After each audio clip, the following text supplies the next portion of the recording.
રાજ્યમાં સહકારી ક્ષેત્ર જાણે વિવાદનું પર્યાય બની રહ્યું છે, ત્યારે તેમાં સુરત ખાતેની સુમુલ ડેરીનો વિવાદ ફરી પાછો સપાટી પર આવ્યો છે। સુરત ખાતે છેલ્લા 30 વર્ષથી કાર્યરત સુમુલ ડેરી છેલ્લા 4 વર્ષથી 1000 કરોડના દેવામાં હોવાનો આક્ષેપ સુમુલના એક ડાયરેક્ટર જયેશ પટેલ દ્વારા કરવામાં આવ્યો છે। તેમના આક્ષેપ મુજબ જ્યારથી નવું શાસન સુમુલમાં આવ્યું છે ત્યારથી વહીવટી અણઆવડતને કારણે ડેરી ઉદ્યોગ ફડચામાં જઈ રહ્યો છે। એટલું જ નહીં, સુમુલ 1000 કરોડના દેવા સામે દૈનિક 30 લાખ રૂપિયા વ્યાજ ચૂકવી રહી છે।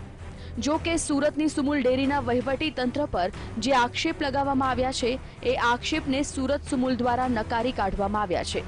સુરત સુમુલના કહેવા પ્રમાણે આ તમામ આરોપો પાયા વિહોણા છે અને સુમુલના દેવાની વાત તો દૂર રહી, સુમુલ પાસે પડેલા સ્ટોકની સામે સુમુલે પોતે લોન લીધેલી છે। સુમુલની પરિસ્થિતિમાં તમે જો તો હાલમાં રાજુ પાઠકના જે ભાજપના આગેવાન છે એની આગેવાનીમાં સંસ્થામાં 1000 કરોડથી પણ વધારનું દેવું થઈ ગયું છે, જે 2014માં એક પણ રૂપિયો ન હતું।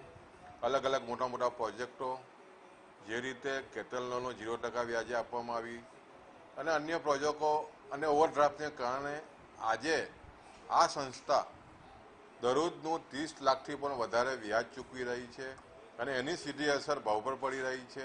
35 કે 37 રૂપિયા દૂધ જે ખરીદવાનું હોય એ આપે જે કહ્યું કે તાપી જિલ્લાની અંદર જે રેલી નીકળી હતી છાશની અંદર આપણે વેલ્યુ એડેડ કરીને છાશ વેચીએ છીએ। તમે બજારની અંદર સુમુલ ડેરીની છાશ કે અમૂલની છાશ પીધી હશે।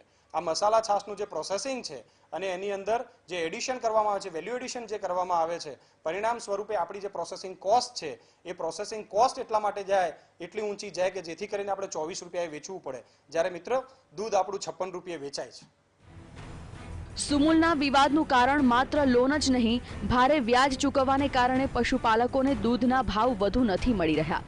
આ ઉપરાંત છેલ્લા કેટલાક સમયથી દૂધના ભાવો જે પશુપાલકોને ચૂકવવામાં આવે છે તે ભાવોમાં પણ ઘટાડો કરવામાં આવ્યો છે।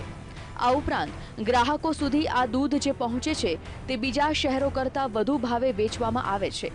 આ પ્રકારના આક્ષેપો સુમુલ ડાયરેક્ટર દ્વારા કરવામાં આવી રહ્યા છે, તો તેની સામે પશુપાલકોને આપવામાં આવતા ભાવ બાબતે પણ સુમુલ એમડી દ્વારા ખુલાસો કરવામાં આવ્યો। તેમનું કહેવું છે કે દૂધની આવક વધુ હોય તે સમયમાં ખરેખર ભાવ ઓછા થાય છે। ગયા વર્ષ 2018ના એપ્રિલના જો અમે ભાવ ગણીએ તો ભેંસના 650 હતા, એ આજે 2019માં ઘટીને 615 થઈ ગયા છે। એ જ રીતે ગાયમાં પણ 610 રૂપિયા હતા, એના ઘટીને 570 થઈ ગયા છે। એટલે મોટો તફાવત આ વ્યાજના બર્ડનને કારણે થયો છે। એ સુમુલ ડેરી વાર્ષિક ભાવ બધી જ સંસ્થાઓ કરતા 30 થી 35 રૂપિયા આપણા પશુપાલકોને વધારે આપે છે। પરિણામ સ્વરૂપ આપણે જ્યારે દૂધ લઈએ એટલે પ્રોસેસિંગ કરીને જ્યારે આપીએ એટલે એનો ખર્ચો અન્ય સંસ્થાઓ કરતો આપણને વધારે આવે, એ સ્વાભાવિક છે। પરિણામે આપણા ભાવ ઊંચા છે। સુરત સુમુલમાં હાલ ચાલી રહેલા આક્ષેપ સામે સુમુલ દ્વારા ખુલાસા કરવામાં આવ્યા છે, પરંતુ સુમુલની વાસ્તવિક પરિસ્થિતિનો ખ્યાલ કાઢવો હાલ મુશ્કેલ છે।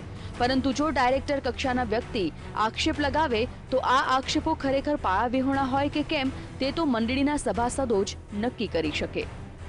કેમેરામેન રાજેશ લિંબાસિયા સાથે આનંદ પટણી, VTV ન્યૂઝ।